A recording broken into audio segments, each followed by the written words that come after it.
All right, everybody, let's make some noise. Let's get hype. It is Moon versus MaNa here in the first ever Stormgate Showmatch.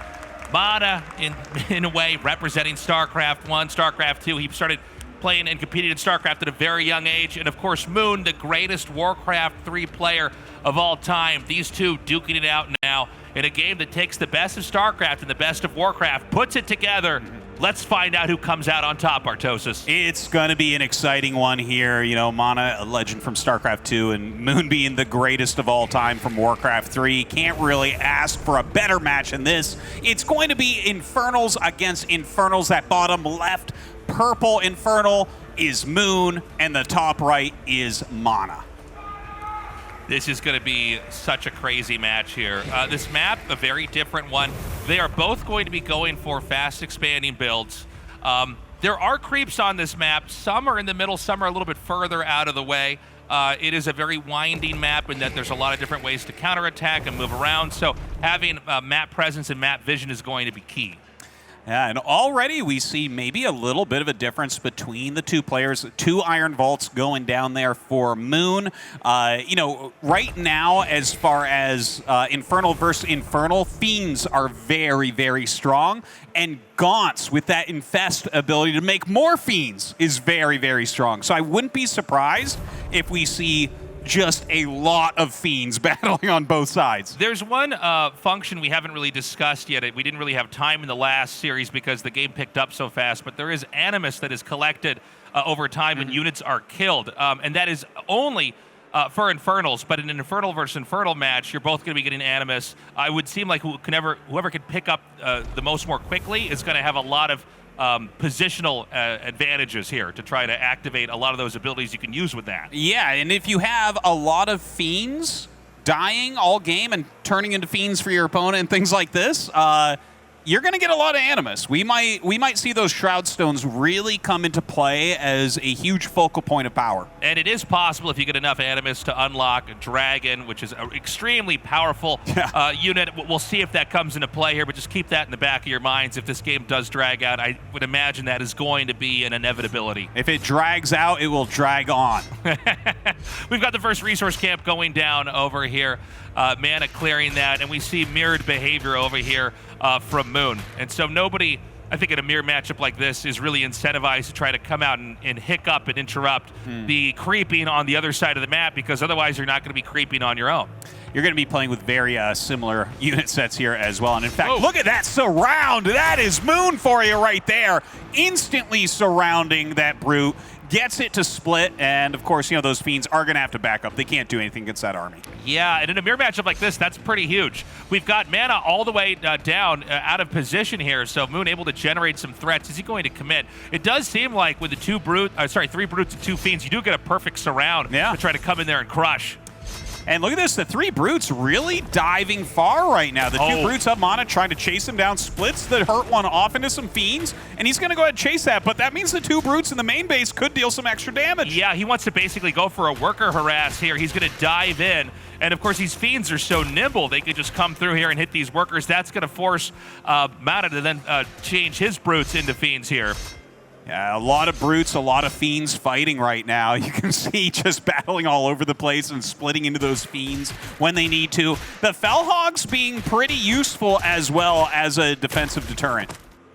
A really crazy game to start this off. It looks like a lot of these imps are taking damage. Some are even getting killed off over here. And, you know, Moon, he was known to have by far the best micro on Warcraft 3, and we're kind of seeing that on display here in Stormgate. He was a guy who would pick fights that many other Warcraft 3 pros would never dare go into, and oftentimes come out on top. Yeah, but, you know, he is fighting over here on his opponent's Shroud, which means we get that additional white health for MaNa's unit. So even though he's keeping a lot of pressure on, I feel like he's not really making that much progress with these attacks. Looks like we've got 2 more Brutes coming up here now. More pressure building over here on MaNa's base.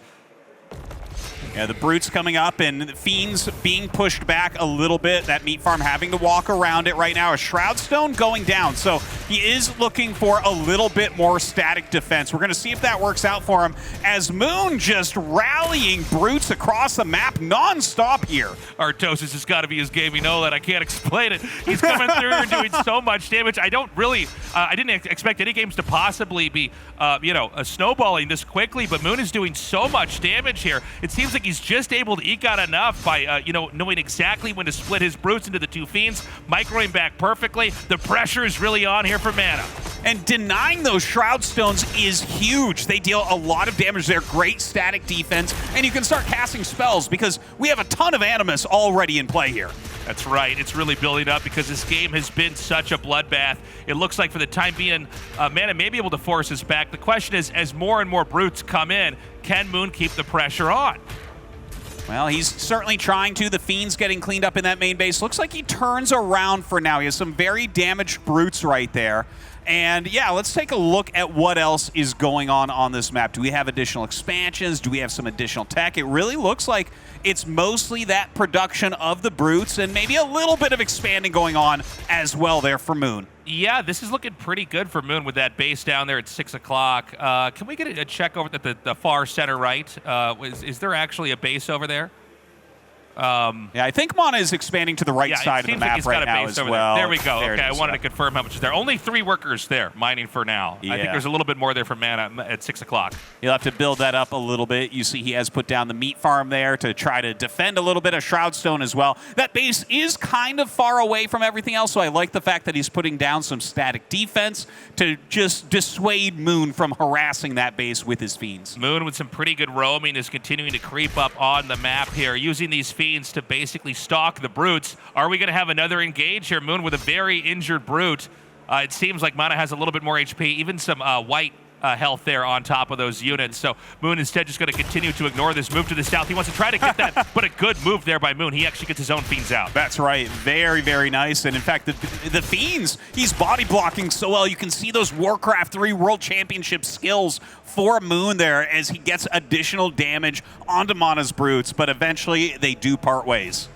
That's right. Moon's going to loop around over here. He could hit this base. It seems to be fairly undefended. You know, Brutes, as they move on the map, they're not that fast. So if you get out of position and your opponent is going to be hammering one of your bases, you can see with Fiends doing so much more damage, Moon is going to come in here and try to take this out as quickly as possible. He is targeting down the Shrine. Is he going to get it in time? Oh my gosh, I think he is. That is some great killer instinct coming out of Moon. So the Shrine goes down. That's going to be one less base. Tries to get in with the Magmadon, actually stopping his Fiends, and only a few will escape. So he definitely traded a lot of units there. But to kill off a base of MaNa, it feels like it was worth it. I think it was definitely worth it. You got to remember that unless you're going to commit with Fiends of your own, which I guess he is, by the way, you don't have a lot of counterattacking opportunities. It's interesting, in an RTS game, you know, when do you want to target down a building and all in on that versus when you want to trade out in a fight? It's cool to see Moon in that moment. He decides, no, you want to go for the Shrine first.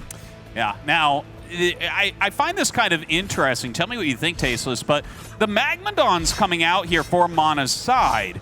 Obviously they don't have a lot to do with Fiends. They do have that stun, which is nice, but when you're building them, you're not building Brutes. Right. And we're going to see what role that's going to play as eventually these two armies are going to collide.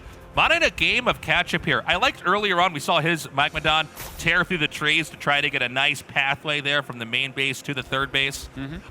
But this entire game, thematically, it's really been Moon on the offense. MaNa's never really had a real opportunity to do any damage, to interfere in any way on Moon's side of the map. And, you know, it can be misleading when you see one player constantly defending and surviving attacks, where in reality, Moon is just outgrowing him in every possible conceivable metric. It really does seem that way. And now he even has a lot of gaunts with his army, which means Moon is going to be able to go ahead and infest some of these units, which, of course, when they die, you're going to get more Fiends. And this is that kind of snowballing effect that we've been talking about. That's kind of what you're aiming for with these mass Fiend plays. The game quiets down for a little bit here as we're seeing Moon really gather up a pretty insanely powerful army. He is going to be moving out. It looks like he's going to be tearing through the center of the map. There is going to be an expand over here. I don't think the Fiend is going to be able to deny that in time. Oh, in fact, it is. Meanwhile, it looks like we have an ambush over here. Is he going to try to plow into this? He is! Oh, that's a lot of Magmadons right there. Fiends coming up to help out as well. The Brutes of MaNa come from the north, and you can see some great Micro right now. He's utilizing those Gaunts up at the top of the battle, trying to get those additional kills, trying to get those additional Fiends, and it looks like he's going to start to run MaNa over, who has to retreat. And you can see that the chain stunning there from the Magmadons is really working out very nicely. He's chasing him all the way back to where we saw the action start at the beginning of this game. The question now is he going to try to press it and do more damage? Looks like he's going to go for the Shrine. Yeah, he's coming up right now, trying to get something done here, splitting off into more and more Fiends at the moment. This is just huge here from Moon. It's a lot of pressure here from MaNa, and I don't know that he can stop either this push over here at the front, but more importantly, all of these Fiends taking out his workers back here. This is a big problem. This Shrine going to end up falling. Moon in complete control of this game. Yeah. And there you have it. Incredible game there. Wow. That was something else, Artos. It's crazy to see, what an action-packed game that was from start to finish. Well, we're going to be going into game 2 in a second here. It was interesting to see that map play out. The fast expanding plays, the development, how everything went down. But we're going to be going into that next map in a second here. It is, I think, loser picks. Is that correct, Artos? Yes, that is correct. Moon taking down that first game. And, well, we'll see what MaNa has to try to come back. Yeah. Now, Moon really hindered MaNa early on. I think there were some moments where maybe MaNa could have come back, but after getting crippled early on, we then saw Moon be very decisive. He saw that third base. He knew he could come in there and crush that. It seems like currently the way that this mirror matchup is operating, if you're able to dive in and really commit and do damage, it's hard to have a counterattack with the fact that Brutes are so slow. And, of course, Fiends are impermanent if they're not on their own shroud there. So really interesting to see the meta kind of develop. Yeah, I think that's one of the more interesting things. It's like, okay, well, these are really fast. They're good at dealing damage. But when they're out on the other side of the map, there's a clock on them. Right. So if you make that hard decision to make your Brutes into Fiends, well, you got to make it work for you. And Moon definitely did that game. So we're just waiting to go into game 2 right now. It is a best of 3, just to remind everybody. Fingers crossed that MaNa can win one. I think it was an interesting close match there. It's just Moon knows how to accumulate that lead over time. But whoever comes out here on top and wins this either 2-0 from Moon or a comeback here from MaNa 2-1 will be the first ever champion of Stormgate competitive match. I know. That's a big one. Making. It really is. And to see that beautiful trophy of a Vulcan. Okay, so we actually just got an update, guys. It turns out that they mislabeled the colors on the overlay there. And actually, that was MaNa. Every time we said Moon, that was MaNa. Every time we said MaNa, that was Moon. Oh, that makes sense, because we saw the GG first on one side. So everything that you saw back there, flip the player. So that was right. MaNa that came in there with the pressure onto Moon, did the damage. That was MaNa that came in, did the Fiends, and hit the third base. So a little bit of a mistake there on our overlay. But once you understand, you just reverse the players. Now you know what happened. Okay, so this is crazy. Let's update this. MaNa up 1-0. That's right. Yes. Moon really having a bit of a hard time with MaNa. It felt like MaNa really had a great idea of what he was trying to do throughout that game. I do know he's played a little bit more than Moon, but, Moon's still looking very strong. Yeah, Moon looking very good back there. But, just like we saw with MaNa versus TLO, able to kind of lean onto the opponent. It seems like if you're able to kind of build that pressure and do that damage, it really does build up over time. So what would Moon want to do here for maps? We already saw some interesting games here with Jag and Ma, with the catapult pushes and how that panned out. We do still have one more map remaining here. Let me check my notes. Is that... Yeah, Titan's Causeway, I don't believe we played That's yet. right, Titan's Causeway. That's an interesting map in that it's a little bit tricky to get a natural, I should say a second base, up and running more easily because it's such a wide area to defend. But so far in the 3 games of Stormgate that we've had here today, it's been a lot of fast expand plays. Yeah, that does seem to be the case. It feels like early rushes, it's a little bit hard to really make them pay off enough compared to getting that expansion up, getting a slightly stronger army, and then going across for an attack. All right, well, we're still waiting to see what game, or what map, excuse me, it's going to be. It is packed down here at Dreamhack. What's up, everybody? It's so exciting to be part of a new RTS developed and supported here by the OGs. You know, RTS, it's a genre that really ages like a fine wine. The more we know about it, the more we learn, the more there is that you can do. And we're ready now to go into game 2 here. Right now, MaNa up 1-0. All right, so this game, making extra sure that we have this on the right side, the purple player in the bottom left, that's going to be Moon.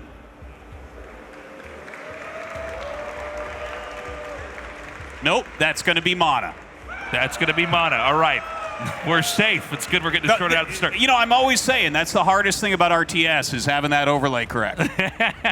And in the top right, over here, hoping to win this and come back 2-0 here for all the Warcraft 3 fans out there, it is Moon.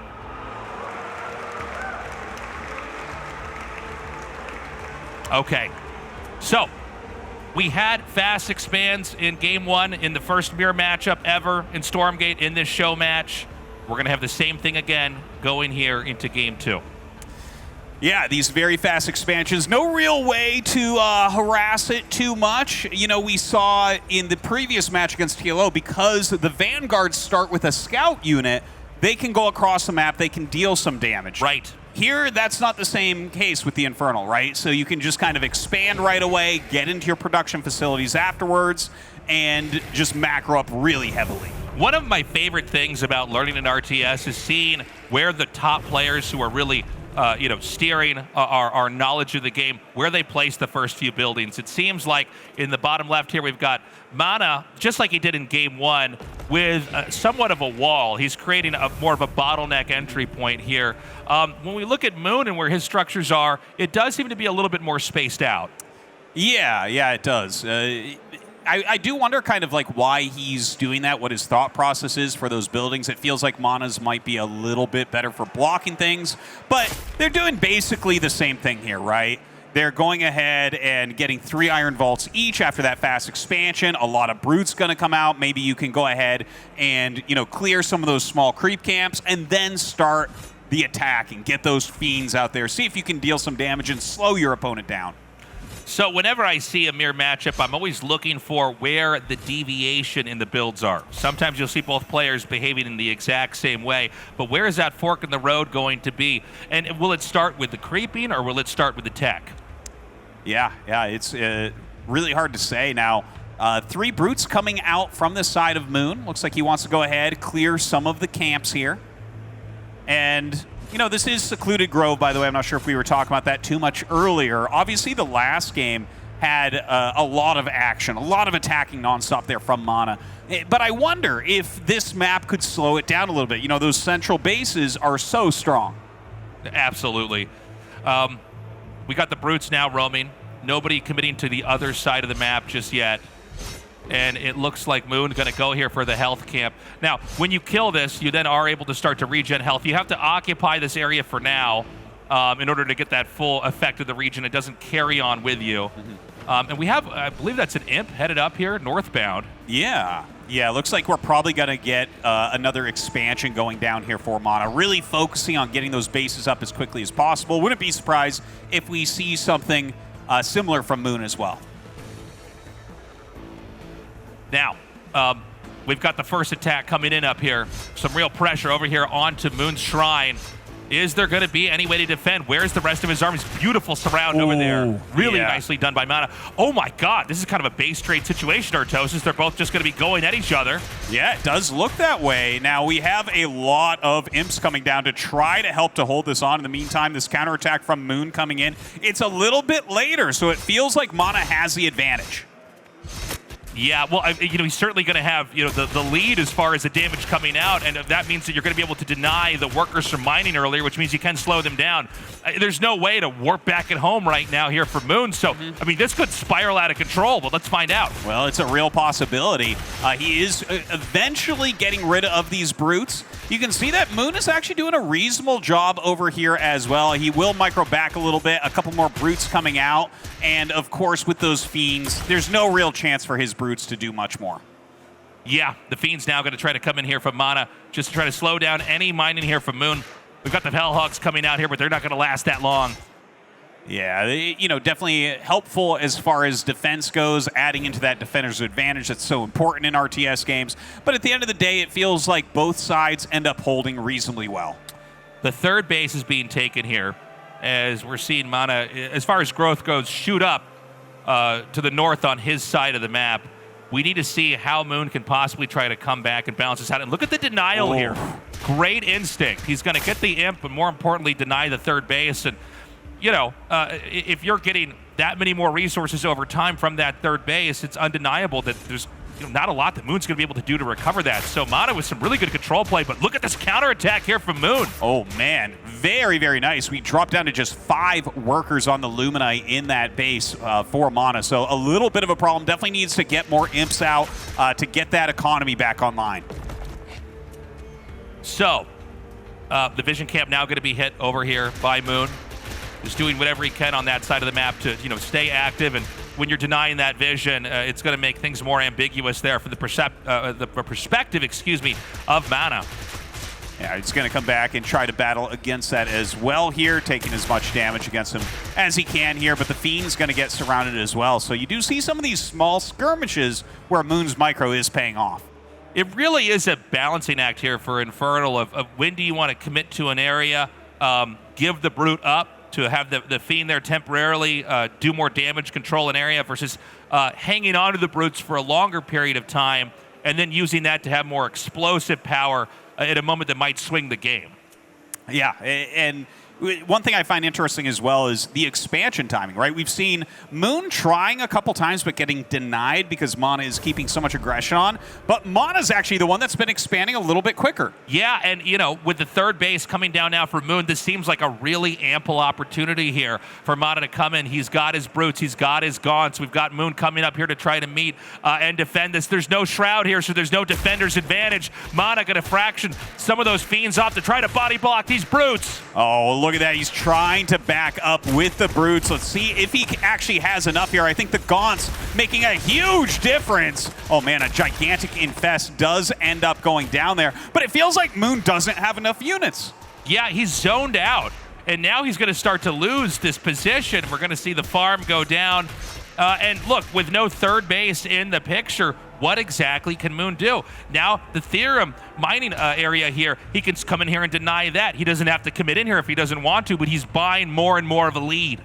And with that third base up and mining, this feels like it's going to be really hard for Moon to come back. He's playing with basically the same units. Comes forward right now. His Shroud Stone taking huge amounts of damage. The Shroud Stone will be picked off, so less static D available for Moon at his base. Yeah, Moon really in a lot of trouble here. The question is MaNa perhaps overcommitting? That's one way that Moon can end up coming back into this. It seems like he's doing a pretty decent job, but as more Fiends come in here and begin to hit these Brutes, we're going to see Moon wrap back around. If Moon can't do much more over here, and in fact, with this Infest, this is looking really bad right now for Moon. Yeah, the Gaunts adding a lot in here as well. Looks like a meat farm might end up falling here. Continues to attack forward, and look at that macro coming out. Just a huge amount of imps coming from Moon up trying to help this base out.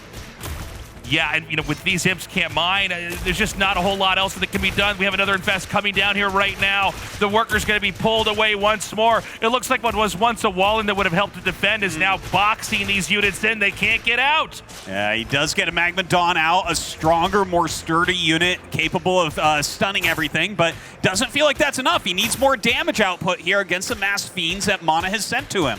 Yeah, and now this is becoming a bit of an execution over here, trying to get these workers somewhere safe as these Fiends just come in here and chase them down. The Shrine, the Greater Shrine is about to be taken out. It's so low, sub 100 HP, and it will go down.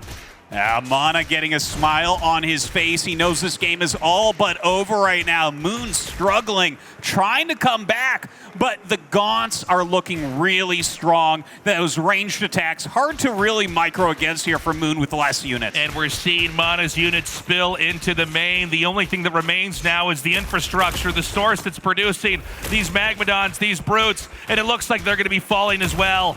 Yeah, down goes that Magmadon. We have more and more Fiends continuing to join the battle onto MaNa's side. And now the last Imps are going to have to fight here as well. MaNa seconds from victory. There it is. GG.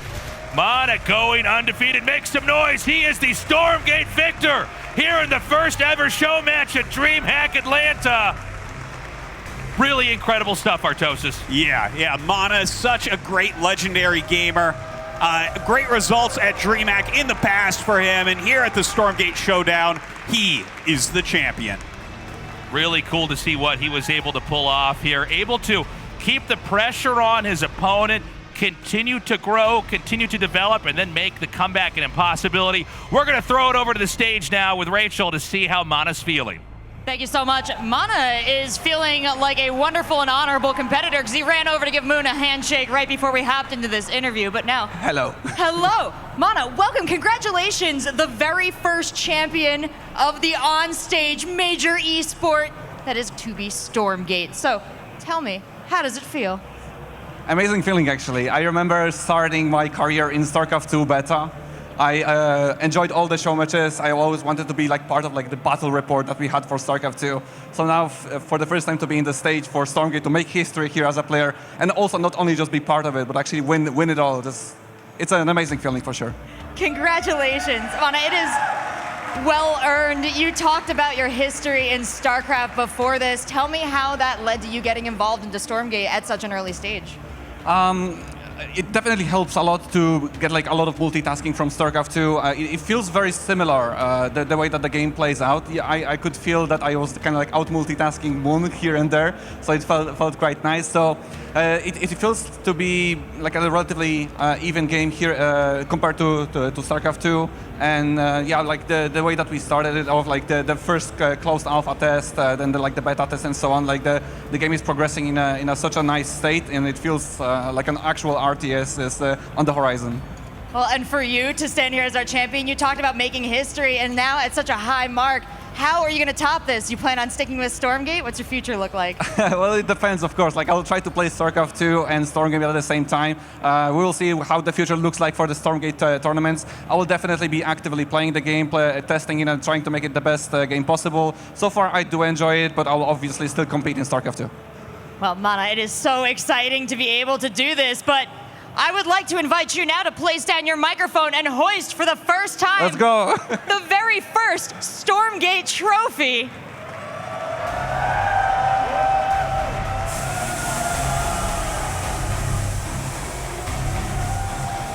Big congratulations and much respect to MaNa and of course Moon and TLO, who came out and showed us an incredible range on Stormgate, and the game is just getting started. Thank you also to our developers who came out and shared their perspective, their insight. It's been a real treat to get a closer look at Stormgate, and it's been a real treat, MaNa, to crown you the champion. So for now, thank you for watching. Stick around for more Stormgate news on their socials, and we'll see you later from Dreamhack.